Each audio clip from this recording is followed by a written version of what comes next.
Today Redmi K30 Pro unboxing and overview. First looked box. Box looking same last model but color only changed. Black color box.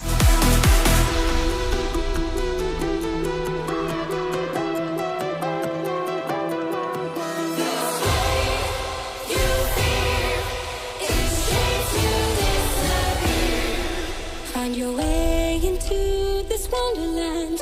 Cross the maze, the dark, the innocent. 6.67 incorporated Full HD Plus AMOLED display with HDR10 panel. No notch. Here so front facing is pop-up camera. Display quality is nice. Phone come with Snapdragon 865 with 5G processor. Its flagship processor. Played games and day-to-day's usage working good. Let's look phone back side. Quad camera set up here and one flashlight. Phone back made in glass. Let's look camera. Main camera 64MP Sony lens, then telephoto lens and ultra-wide camera last macro lens here. Main. This main camera and telephoto camera support always, so record videos best in best. Let's look camera interface. Main one more highlight the 64MP camera support 30x